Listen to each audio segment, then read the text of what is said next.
Hello, this is Ryan Riccatelli with asnews.net, and today I have Naish Kite Product Manager Damien Giardin out of Maui, Hawaii, and we have him on the line today to basically talk about all the brand new Naish gear and, just a little bit about Damien.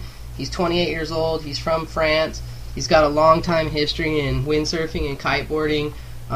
It says something here, he started kiting in 1997 with Raphael Sales of F1, and he's just been basically moving up the ladder, and now he's at Naish, just handling all their product design. So, Damien, why don't you introduce yourself to everyone and tell everyone a little bit about yourself and your background? Hi everyone. Hi Ryan. I think basically you said a lot. I've been like you said, windsurfing and kiting for quite a long time.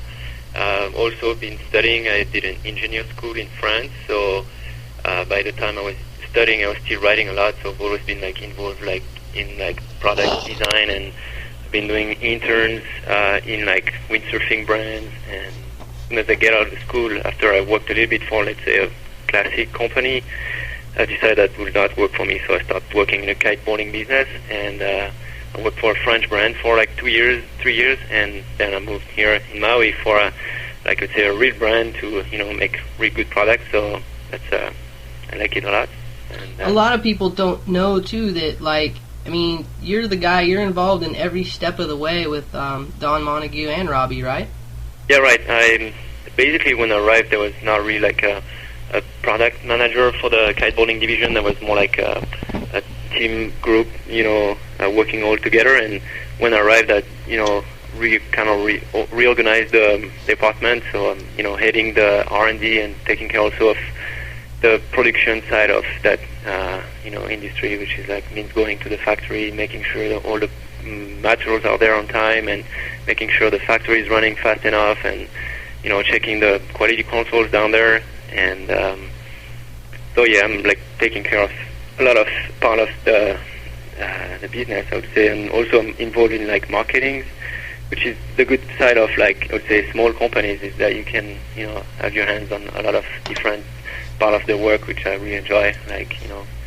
I'm involved in all let's say the graphics of the kites, and on the same time I'm involved with how we're gonna control the quality of the welding of the valves at the factory. It's kind of sounds like it's really far one from the other, but knowing what's going on at the factory and knowing exactly what we're doing in the R&D makes me able to talk better about the products. So the marketing side can be really focus on product and how to promote the product.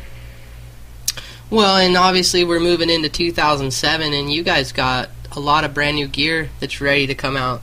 Yeah, right. We've been working hard this year to get that new 07 line that we're really stoked on. And we got a pretty big line of kites this year. We got 5 kites in the line, and they're all ready, and 2 of them are already on the market now, hitting the market or flying to our importers. And these 2 kites are the Boxer SLE and the Torch. We also got a really nice line of kiteboards this year, with a lot of wave boards, a lot of freestyle boards. We even got some beginner boards, light wind boards. We got pretty much any tool you need to go kiting. I think we got it. We got a nice line of soft tech, which is harnesses, kiteboard bags. So yeah, we got a pretty complete line this year. So I don't know if you want to go through some Yeah, why don't we start off with the Boxer SLE, because I know a lot of people are real interested in hearing more about that kite. Yeah, that's the big news this year, is that new Boxer SLE. Basically, maybe I could start how we started the project. Is last year when we were working on the Shockwave to make it the wave kite that we did last year, we realized that those type of kite, the SLE kite, could be extended to a way broader range of use. So we decided to make a more what we call an all-terrain kite. So that kite basically can, I do freestyle with it, I go wave riding with it, I just go cruising with it, and it does it all. So that's really good. And we've come out with differences compared to last year's Shockwave on it too, in order to just take into account the feedback we get from last year. So the kite basically has a lighter steering in the bar, thanks to the different aspect ratio of the kite, different in diameter of the leading edge, and different also just in the general outline of the kite. Also, we decided to bring some more, like, I would say, way to trim your kite. Like this year, we come with a bar that's either using the pulley, which we call the 2-to-1, which like people know already on the Shockwave from last year, but also you can trim the kite and not use the pulley on the bar. So then we call that the 1-to-1 configuration, and basically that just totally changed the kite. So for people that just don't like the steering of the kites with the 2-to-1, just go for 1-to-1, and they get a kite that kind of feel like a C shape, really light steering, and you still get all the deep power you need. So that's a really exciting product, and so far all the feedback we're getting from all over Europe and all the people who tested it, everybody's really stoked on it. So that's really a good kite. Well, now why don't you talk about the torch, the 07 torch? Yeah, the new 07 torch is also such a great product that this year we get only good kites. So there's no one that's any less good than the other. The torch is just the perfect power freestyle tool. I was reading an email from Kevin Langery this morning, and I was just asking his feedback because he's got his kites for quite a long time now. And I was like, okay, what's wrong? What would you want to change? He's like, wow, man, so far there's nothing I want to change. That kite's just perfect. So that's what we achieved this year. Like last year's kite, the torch was already, I guess, the best freestyle kite on the market, and this year it's just even better. We've changed some of the kites had a modified profile, some of the size, to improve the low end or the high end, depending on what we wanted to improve. And overall, they all depower better thanks to this new wingtip we got. We got swept wingtips, which basically changed the toe point of the kite to make it higher, so it can shift better. And so when you actually push the bar, you get more depower, which overall it just makes it safer for everybody, and for pro riders, they can jump higher because you can depower better, so you can hit in with the kite in a power zone. So the jumping has been increased with that, and those new wingtip also bring not only we get a better depower, but we also get a better feel in turning. It's like if you do a kite loop and the way you pull the bar, you kind of twist the leading edge, and with this new wingtip, you twist it even better than what you would do with a regular wingtip. So the kite, at the end of a kite loop, when there's less pull in the turn because you're actually dragged by your kite already, you can still keep the kite to turn fast because the leading edge is really well twisted while you're turning. Well, and I'm sure that, that sounds like that's what all the manufacturers are really working on right now, is getting the turning of these kites. And that's what in the last few interviews, we've interviewed designers, and all of them have mentioned that the 07 kites, everybody's just been really trying to perfect that. But you mentioned the boards as well, that you guys have a bunch of new boards, and why don't you talk about the changes there? Oh yeah, we got lots of great boards this year. We got in the freestyle side, we got the Soul and the Torn, which are two boards that already exist last year in the line, and we've improved them to according to all the feedback we get from the team riders. We get that's funny, we get two types of riders. We get some that like better the Soul and some that like better the Torn, so we kind of start from there and getting their feedback. We just make their perfect tool, and what people are noticing this year is the new shape of that Soul that we got this year. So not only the shape is different, looks more like, I would say, like a skateboard, got a round nose, and also the construction's been improved and changed a lot, because now it's a full snowboard construction, full wood core, which gives a lot of great response and great pop for freestyling. And just to come back to the outline, where people kind of wondering why we did that, it all started with Greg Rexel, our kiteboard designer, that just was checking what was going on in wakeboard industry, skateboard, snowboard, everything is always eyes open on everything, and he saw those wakeboard that kind of looked like that. He was like, wow, I'd like to try that thing to see.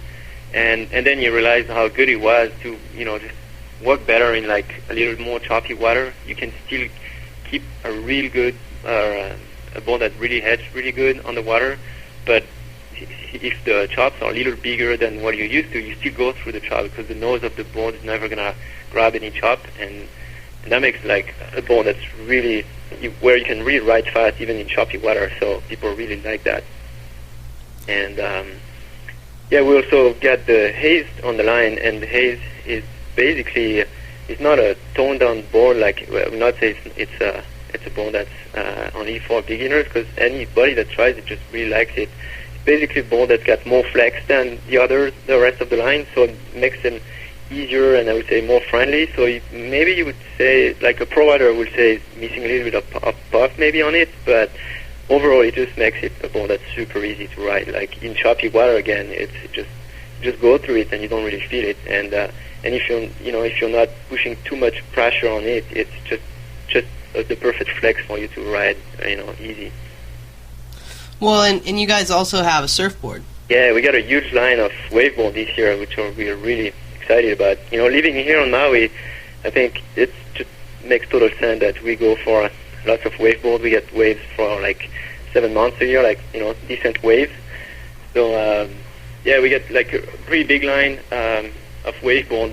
One that we got, it's called the custom wave tee, and that's more like what I would call a European wave condition. It's a twin tip for waves, so basically it's got surfboard rails, and it's a twin tip, so you can, small waves or onshore condition. It's just perfect because it's really a tool, and you can actually put pressure on your front foot during the turns, so you can on turns, and when you do off the top, since the rail is kind of like a surfboard rail, you don't lose control if in case you just push too much on your back foot.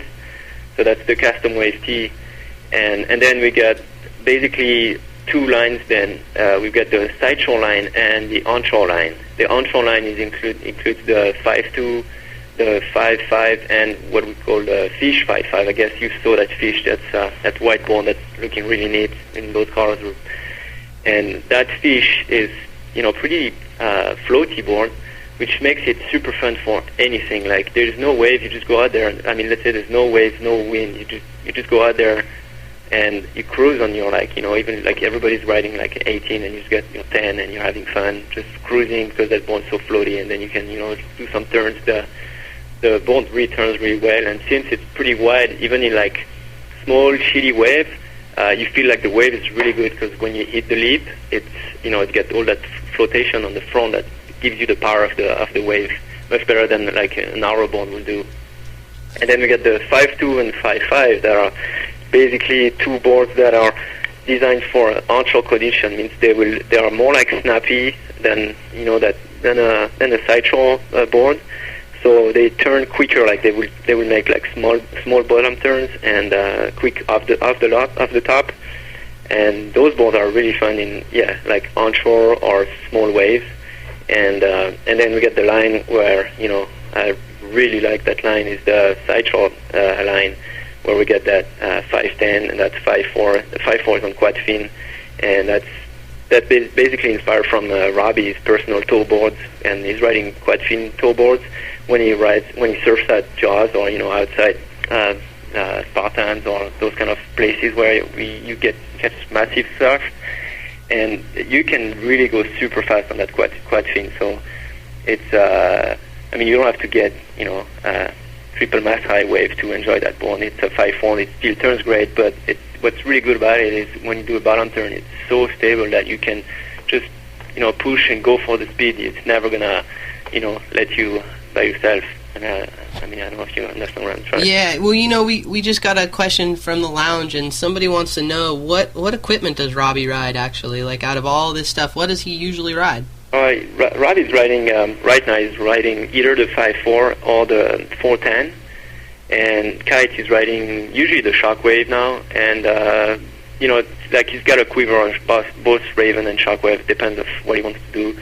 If he wants to mainly like jump, and if there's no wave, he's probably gonna go on the Raven. And if he wants to jump and there's waves, he's gonna go on his Shockwave, and then it's gonna teach you a little bit how to ride in waves. Yeah, Robby seems to know a lot about riding in waves. Oh yeah, we had some photo shoot sessions some days, and the waves were just massive, and he was just showing everybody who he was, and that was pretty good. I was just swimming because after the first wave I get everything down, and I get bring back by the wave on the shore, and I was just watching, and that was pretty impressive. Well, that usually happens to me too, Damien. And I'm here in the Texas Gulf Coast, so I imagine the waves are bigger over there in Maui. Yeah, and I didn't finish, but I had that we also got that 510 in the range. That's also like a really good side shore wave, and that's I personally ride that one in like not glassy, I mean say side shore big waves, and that board is also like I would say kind of like the 5.4 in terms of handles the speed in the bottom turns and in the off the top, but it's also a little more snappy because it's only a tri-fin, so it's also a great board. Like Greg this year did such a great job in shaping all these boards, in CAD and computer, so he's doing them, really accurate, and he can move from one board to the next one really easily with his computer. So yeah, we got such a good range of board this year. Well, and a lot of people don't know Greg Drexler's background, and Greg he's a legend he's a legend on Maui, and he's been in the game since day one. I met him years ago. He was working with Jimmy Lewis, so he has 8 to 9 years of board design, under his belt, and so I'm sure that his experience of riding over there in Maui has probably really helped the Naish board line. Yeah, definitely, and like I was saying, the fact that now he shaped everything on the computer, it just helped him a lot to improve faster his designs, and now he's really on top of what he's doing, and I like talking with him when he's designing boards. We just share ideas, and that's Greg's a rider too. He's a good rider. He's been, like you were saying, he's been on the tour. Like I was talking with him the other day, I didn't even know that he was on the tour back in 2000 or 2001 with all the guys like Flash and François Rie and all those guys, and he was there, and I just didn't know that, and I realized that he actually did quite a lot of covers of magazines too, even some French one that I didn't even know that was him. But yeah, he's been there for a while. Yeah, the whole Naish crew, it must be an interesting design team with Don Montague, Greg Drexler, yourself, Robby Naish, and then, you have Ben Myers and all the young guns that are on the team. I mean, what's that like? Oh, that's great. Like, the team is great. Like, I'm getting a lot of feedback from either Kevin, Rui, and, they always get some ideas, and they give you feedback anytime something, they like a kite or something, they tell you, and that's great feedback. And we also work with Des Walsh, which has been like one of the pioneers in kiteboarding in Hawaii. He was like the guy teaching everybody on Kailua how to kite. And same, I didn't know that, but I saw the very first issue of, I think it was Kiteboarding or Kite World, like one of those famous magazines, like very old ones. And he was actually on the cover of those first magazines. That's Kiteboarding magazine, and that's the very first kiteboarding magazine that was ever produced. Yeah, right. And he was the guy on the cover on that thing. So, we got a lot of experienced people here. That's great. And well, why don't we move on? And we got our listeners. We flood the forums with the press release, and we allow all of the listeners in the world. Hang on one second. I gotta just pause this real quick because I have someone calling in. Hang on one second. Well, we're going to take some questions from our listeners, and if you haven't noticed, we basically post our press releases on all the forums around the world, and we allow our listeners to ask questions. And so I've got a bunch of questions here, and it's now time for basically you to give some feedback on and answer some of the questions that our readers come up with, and they have basically everything under the sun. So first off, I'm going to start with the Austin, Michigan Kite Forum. The question is, how does the double the power bar increase the range of the sea kite on the new Torch and Raven kites? And what does double the power do and mean? Yeah, so basically that new control system we got allows almost to get what you will get on the D-power you will get on an SLE kite, but on a C-shaped kite by pushing the bar against that red ball that we got on the streamline. What it does is it pulls the teeth line of the kite, so you actually rotate the kite. You shift it, and we call that double D-power because what it does is the first 27 centimeter of your streamline is just like a normal D-power. It means the kite just feels like a normal kite without double D-power, and so it's the first step of D-power, which is already a lot increased on the new Ravens and the new Torches.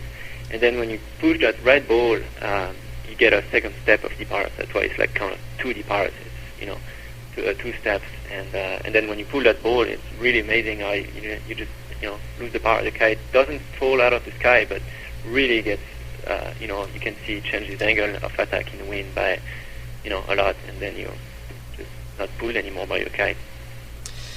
Some of our lounge listeners are saying that your levels are kind of low, so if you could speak up into the phone a little bit, that would probably help us out. Okay. But no problem. That was great feedback on the double the power. And, basically, this is a good question. It's how long do you test a product before you put it into production? Well, we get two types of testing. We got we got a crew of people here that are I would say regular. We give them a product. I mean, we basically let them use our prototypes for as long as we can. Could be 6-7 months. And specific new molded piece to test or something. They just ride with it every day, and they let us know if anything goes wrong. And then testing, let's say a regular project when we start a new kite, it's pretty much like a 7-8 month project. So we're not testing every day on that, but we make prototypes, test it again, come back, try to see what's the next step and try to make it work better. And some, as a product specific, we test every product quite a lot, and then when it's the final one there, then we put it on the water as much as we can through the crew of guys we got. And yeah, it's definitely more than a few months at minimum. Well, and here's a question that came straight from the lounge. Do you guys test mostly in Maui? Yeah, we test mainly on Maui, which kind of scared me when I came from France, because I thought Maui was such a perfect place with, a super steady wind. I was like, wow, man, I'm going to design kite that deep power down there. But then when I realized how the wind was, I was like, okay, no problem, because the wind is, we can get some super gusty days here. So it makes you make better kite, because if you test only in steady wind, then you get a kite that works only in steady wind, which is not what 99.9% of the people out there are riding in. So Maui is actually pretty good, and when we need, I would say, light wind testing, then we fly over to Oahu, and then we can go either to Kailua to test the big kites, or to Mokuleia on the North Shore to, test either big kites or waveboard or wave kites. So just the Hawaiian Islands are great for testing. It's pretty much windy every day, all year long, so that's great. Like in in winter time, when the trades are not blowing, which go on the south side, and we just get some other places to ride. So just Maui, yeah, it's great. Well, it must be a lot of fun also testing with that whole crew of people. Yeah, it's pretty fun some days, when you're testing and some reefs are breaking, and you say, okay, let's see how it works in the big waves. You just go, and for an hour you're just testing in big waves. That's pretty awesome. Well, there's another listener named Paf from Kite Forum, and his question is that he's tried the Boxer SLE and he's tried the new Torch, but what about the new Raven? The new Raven's coming. We designed that one, and it's actually going to be on the market by beginning of October. And that new kite just kept the program of last year's one, which is mainly a bigger kite, and for people that don't want to be freestyling only, like using a torch. They want to use a kite that's going to be turning more a way that you're not scared yourself when you're not good enough, or when you mainly want to jump and not necessarily do, I would say, new school freestyle. That's the perfect tool for that.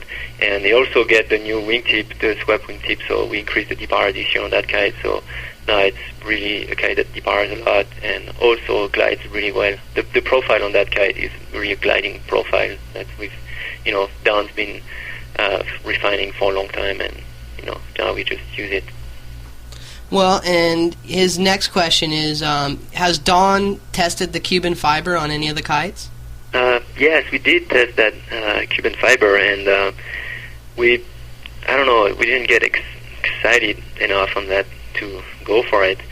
First of all, it's not a fabric that's been developed for kiteboarding, so it's not designed to be rolled or folded like we usually fold our kites. And also, just the good thing, what they claim about the carbon fiber is that it's super rigid fabric, but rigid it's not necessarily good for kite design. Like if your kite is just solid in the air, it doesn't rotate or twist, it's just going to be a really shitty kite for everybody, to ride, because it won't turn good, it won't feel light. So then the other thing that you would think is like if you get a lighter fabric, then it's going to be, better, but it's not all the time the same, because the kite's flying anyway, and if the weight is in the right place on the kite, it's not a problem to have, let's say, a less heavy kite, less light kite. So we didn't find any good thing about that, except that it was delaminating after 3 kite sessions, so we decided not to go for that. And the current fabric we're using are proven to be really good, and so we just decided to stay with what we got. Well, and this guy, he also compliments you guys on your octopus system, the one pump system, basically on the Naish kites, and he wants to know, has anybody approached you guys to basically license that from you, and are you guys going to be doing that? Yeah, not really. Not like I don't remember anybody coming to us, and I think I would not want to sell it to somebody else, just because that's something we've been working on, and it's been really long to find the correct material to make those valves, make the correct design of the valve, find the way to weld those valves, and reinforce the bladders the way they have to be to work. And that's kind of like knowledge that we got, and we don't want to give away to another brand like that. It kind of would be too easy, and I'd rather let them try themselves, and don't want to give them everything like that. Yeah, exactly. They're going to end up... I've spent like maybe 3 weeks straight at the factory in China, mainly working only on that, back to August 2004, and it was pretty painful, and I learned a lot on the same time, but I just let the other brand play on their own project and not take ours, just like that. See, to everyone out there who has a Naish kite with an octopus system, they can always think of Damien in China trying to make those darn things work. Yeah, right. Poor guy. Well, we got another question from a listener named Freerider1971. He's out of the San Francisco Bay Area on their kite forum, and it looks like he wants to know, and this is kind of it's a couple parts to this question, so hear me out. It says, there's been a lot of talk and speculation about the manufacturer's motivations for designing and marketing bows and fifth line SLEs. Patent protections and avoidance, U.S. liability, obsession with the particular design feature. Could you comment on how these and other non-performance factors weigh on your product development? So I guess, what's your take on the bows and the SLEs, and why is Naish doing what they're doing? Well, first is everything about like patent and like you were saying, obsession of designers or something. That does not really influence our development. We just go for what we believe is the best thing to go for, because we want to make the best product. And it doesn't matter if we had to pay a patent for something, that's no problem. So patent protection is not something that would prevent us from doing anything. We still prefer using our own, personal patents to do, make products instead of paying somebody else, but that's not something that would stop us from doing something. What we decide is mainly, we have meetings here, and we test product, and we get feedback from our team riders. We got Robby running around the planet, just talking with everybody on the world, and so he's got, coming back with feedback, and that's how we decide what we're going to do and what we're going to develop, and it's not those other reasons. Well, and he also wants to know, can you break down the difference in performance and safety for a fifth line supported SLE versus a bridled fifth on his basically wants to know what's your take on a fifth line versus a SLE fifth line? Oh, SLE fifth. Okay, you mean SLE kite versus fifth line kite? Yes. Okay. No, I apologize. We mixed this question all the way up. Basically saying,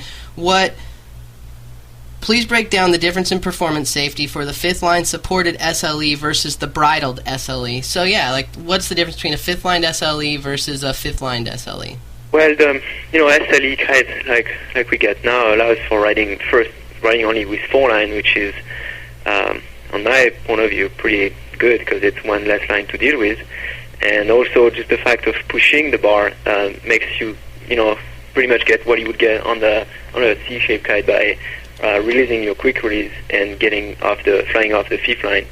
So it makes it just more intuitive for people to get the maximum depower on the kite. And let's say there's like a scary situation coming, you just push your bar, and then you feel like the kite's not pulling you anymore. So that's the main difference. And fifth lines were to me a great step forward when it appears, because it suddenly make people ride with leash, and then kites were not flying away.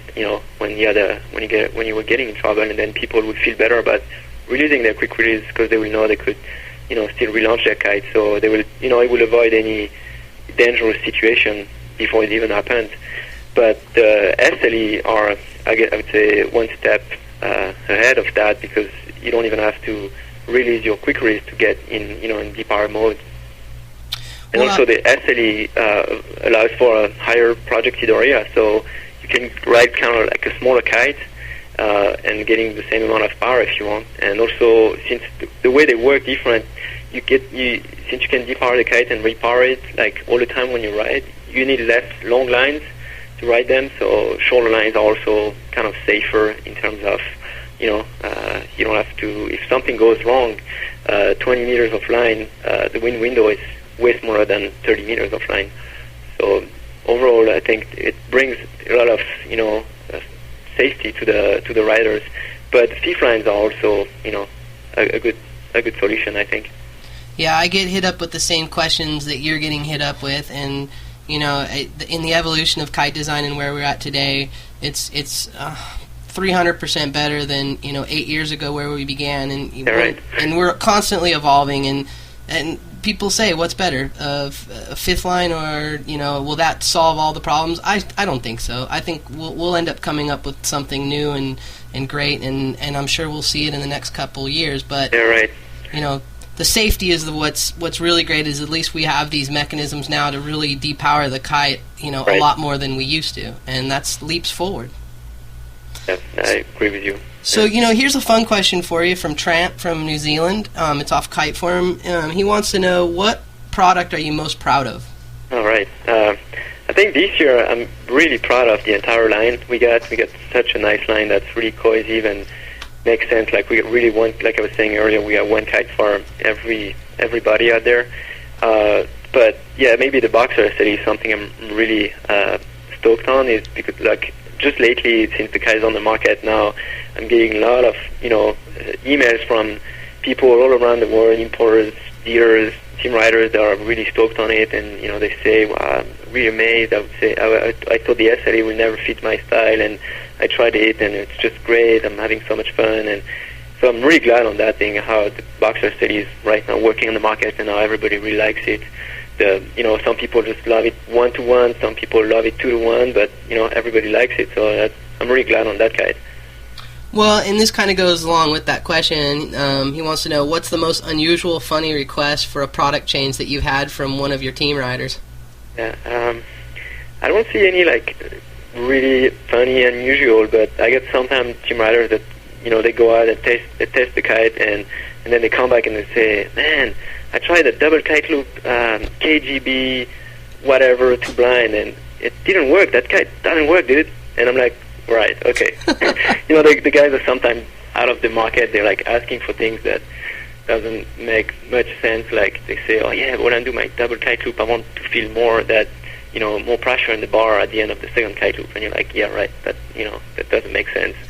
So yeah, sometimes just riders are funny on what the feedback they will give you, because they're just focused on one move and they're trying to do it, and they think the kite's going to change something or the boat's going to change something. Well, it's mainly the rider. But overall, I really get great feedback from my team riders. We got a really good team of riders, smart kids, and they understand and they know how to give great feedback. So I don't have stupid things from them. Well, here's a question that comes straight out of our lounge, and it's a fair question, and it addresses the fifth line that we were talking about. It says, what do you think is safer, fifth line or fifth line or a bow SLE kite? I guess what they're saying is a fifth line on a C kite. Yeah, I personally feel safer when I ride my SLE kite than my fifth line, because my fifth line I still have to unhook my quick release, my chicken loop, or release my quick release swim loop to get out of the power. But I'd like to remind people that overall kiteboarding is not a safe sport, whatever you do, because that's still a sport where we get so much power in our hands. I mean, it's basically like the power of a boat that we get, right in two hands like that. And what's really safe is people knowing that it's not a safe sport, and then they just ride carefully and be careful when they're on the beach. So, I feel better when I ride my SLE in terms of safety, but it's, you still gotta not forget that it's dangerous. So. Well, here's a real interesting question, and it's funny that it's being asked here, because I'll just say can you explain what the difference is between a bow, flat, SLE, and hybrid kite? Are these just marketing names, or are there really differences? And what I would say to this person is go back and listen to some of our previous podcasts, because there's plenty of debate on here defining each of these different kites. I would say the one that really got a name is bow, because that's a patent that Bruno Legagnew did, and it talks about the shape of the kite itself. Like any kite that's got a concave trailing edge is a bow. So I see a lot of kites out there that are called hybrid, but when you look at the trailing edge, those kites, they got a concave trailing edge, so they're actually bow kites. So it's mainly names. The reason why our kites are called SLE for supporting leading edge is because we get bridles supporting a leading edge, and to me that's the name that makes the most sense. But like the guy earlier asking some question was saying, a fifth line is also kind of an SLE kite, because now we use the fifth line to support the shape of the leading edge, so we could call a fifth line an SLE, but that would confuse everybody, so we won't do it. No, please don't. That would just add a whole nother wrench into the works. But bow is a name that's been patented, and the other ones are mainly commercial names. Like, some brands doesn't want to use the word SLE, even though it's SLE, just because that's a word that Naish has been using. And some won't use the word patent bow, because, they don't want to pay the patent. But, it's hard to know. Like, even some countries, I was talking the other day with the editor from the French Kitesurf magazine, and he calls all the bow SLE flat, he called them hybrid. And he was asking me, so how is it in the U.S.? How do you guys call those kites? I was like, well, we call them SLE or bow, and some people call them flat. So it's like, okay, that's not simple. That's just names so far, and You should listen to what my friends call me for flying flat kites, man. These guys are all sea kite guys down here, and I fly the SLEs. I fly a few different brands, and I just get hazed for it. And as I'm out there having a blast in 25 miles per hour wind, I'm watching them, switching kites down. So I watched two guys switch two kite sizes down while I stayed on the water the whole time, and I just was smiling, and I said, well, I'll take my bow. And also, at the end of the day, if they see you reaping in the waves with those guys, they would maybe also think about it.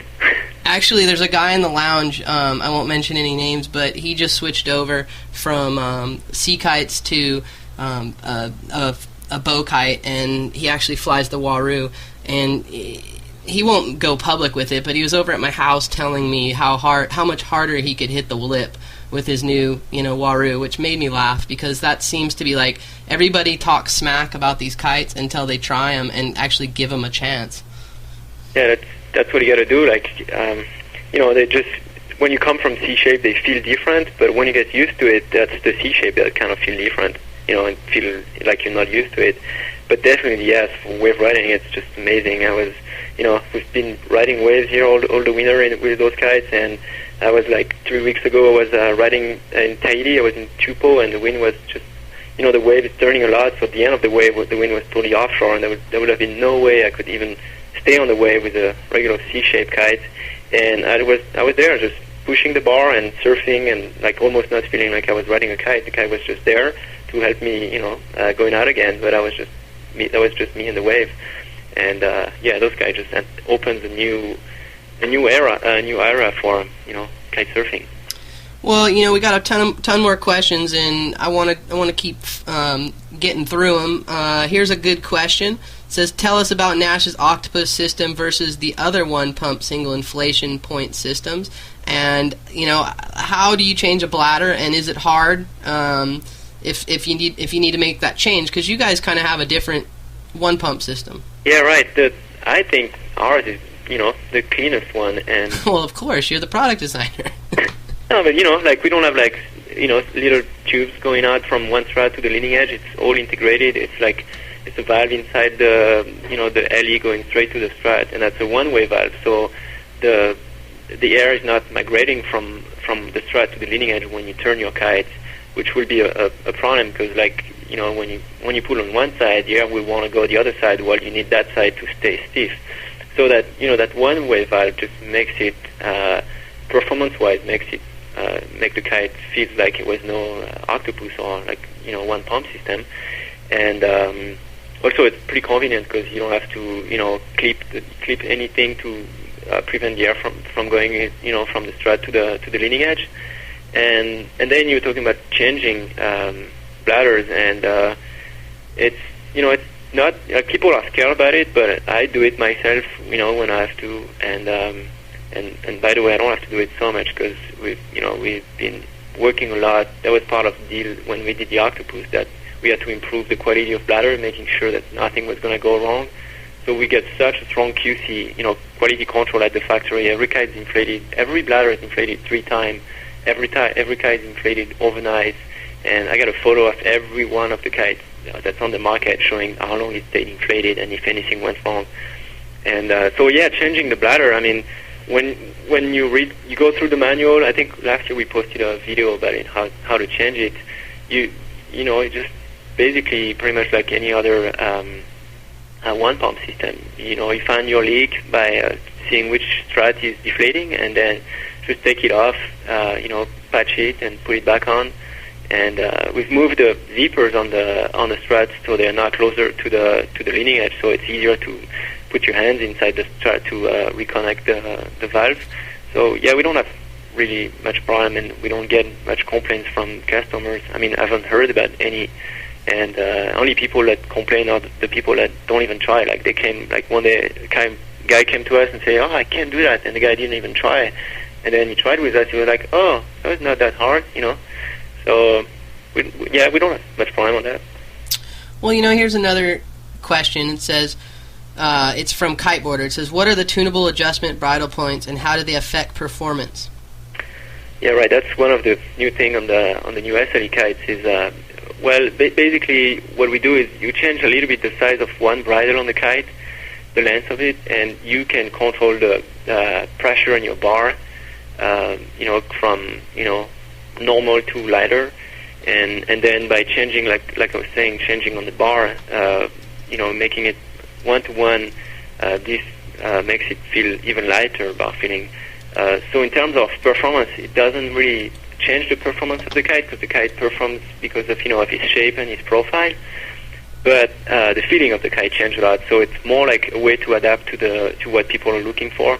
Like let's say somebody that's coming from C shape and kind of feel weird the first time he tried a kite in 2-to-1, he's gonna ride it 1-to-1, and that's gonna be perfect for him. And somebody that likes it 2-to-1 and wants a little less bar pressure, is gonna ride it with the lowest bar pressure point. And then the one that that likes it the way it is, with little higher bar pressure, but on the same time like a more positive feel, which means like you really feel exactly where your kite is, then he's going to ride the other knot. And mainly it's going to be like people riding the waves, where you really want to know exactly where your kite is and don't want to look at it, and you want to have instant response when you do anything on your bar.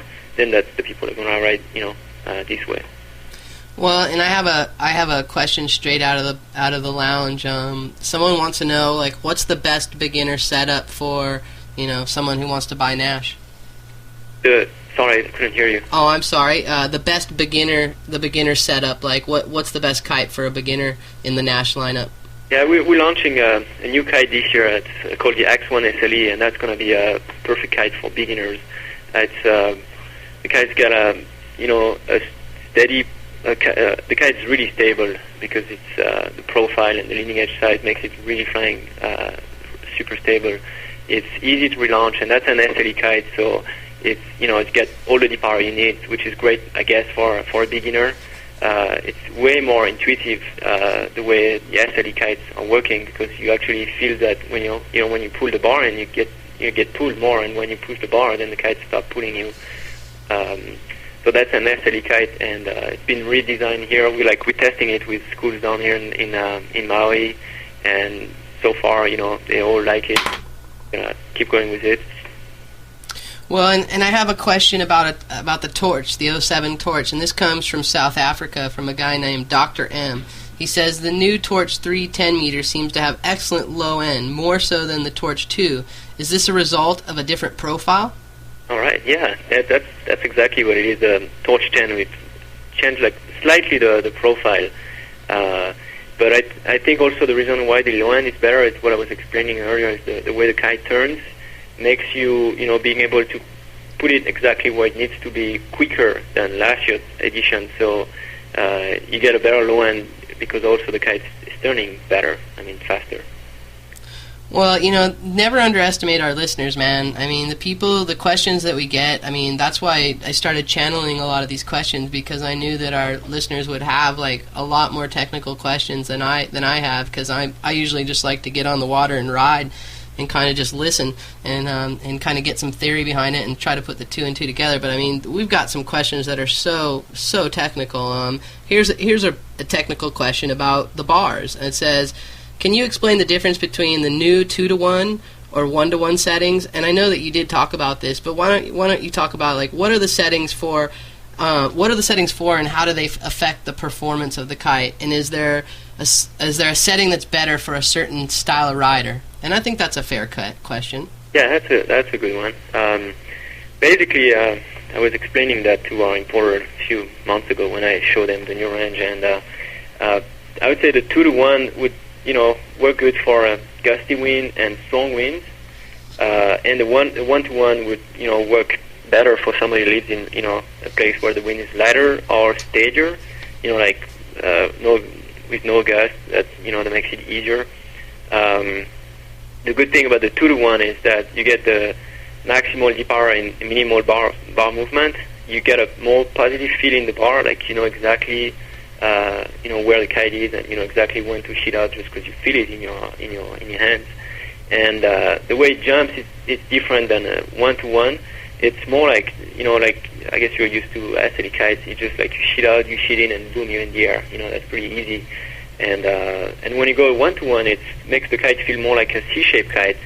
And the way you jump is more like what you were doing with the C-shaped kite, which is more send it on the other side of the wind window, and then you get pulled off the water. And the good thing about it is that the bar it's got a really light pressure, so people being tired or something, they would go for that. And the only the one thing of the 1-to-1 is that you would get less D-power for the same amount of bar movement, but so far our kites have plenty enough, even in 1-to-1 configuration. So yeah, both are really good. It's more like feeling, like I was saying, performance-wise, it doesn't change much, but it changes a lot the feeling of, what you get out of your kite. Basically, some guy would go out and say, oh no, I hate this kite, and he puts it in 1-to-1, and then he comes back and say, wow, that's the best kite ever. And could have the exact same opposite feedback. The guy goes in 1-to-1 and say, oh no, that doesn't like that thing, and then he goes to the 1, it's like, wow, that's so good. So it's mainly adapting to the to the rider style, and it gives people options. But for example, definitely in wave riding, I'd stay 2-to-1, just because you want a quick D-power, with little bar movement, so you can shoot out and smack that leap and then shoot in and keep going. You know what I mean? Yeah, here's another question out of the lounge. It says, do you feel we have explored far enough into kite design? Will there be different shapes as opposed to C and flat? Do you think there will ever be a different kite shape? I do think so, yeah. I mean, if you look back, it's only, 8 years with designing kites, and we've been through already a lot of, modifications and, big different designs, and I know here we get, plenty ideas of things we want to try, and, we just need the time to go for it and make it work. But, yeah, definitely see the future coming with, some more new thing. I would not say next year, but, it's just going to be a slow process and going to make us move from, one step to the other, just like, in a way, the fifth line kind of introduced the SLE kite by, bringing that, extra D-power and, the demand for the market on, safety and D-power. That's, we're just going to keep going this way and going to get to some new shape, I guess. Well, and here's a question from Toby at Kite Forum. He says, what do you think of the power lock feature, and do you have any plans to integrate this feature into your bars? We have no plan to do that, because I'm definitely into having D-power on the kite, and I think that power lock thing is something really dangerous. You see people sometimes right on the beach, they get locked in their power lock and they go straight downwind, and it's a super scary thing to see. So I would not want to give the chance to any of our customers to experience that once ever in his life. And I think if you don't necessarily need the power lock to jump higher or feel like your kite's better. Just having the D-power all the time is something that makes you fly the kite better. If you want a power lock, it's like flying a two-line kite, except sometimes you can unlock, but I don't know, some people are used to it, they like it, but I would not want to offer that as a Naish product. I think it's just not safe, and we don't want to, we're putting in a lot of energy in making our product safer, and that would go the opposite way of what we, of our philosophy, I would say. So, no, we're not going to do that. Well, and, Dr. M from South Africa, he's the guy who had some really good questions. He's got another question. He says, why does the shift system have a safe option for dealing with fifth line, he says, why doesn't the shift system have a safe option for dealing with fifth line bow ties, something similar to the slingshot wave grenade? Are you guys implementing that feature, and do you know what I'm talking about that? Yeah, I do, and no, we're not doing it, and we want to keep our control system as simple and as clean as we can. And we're this year introducing the double D-power. That's bringing some extra D-power to your kite, and that the fifth line folding around your kite is something that when you get used to fly fifth line kites, it never happens to you anymore, because when your kite kind of tumbles and gets in the position where it could do that, you just pull one back line, and then the kite's going to rotate 90 degrees, and then your fifth line, you can pull your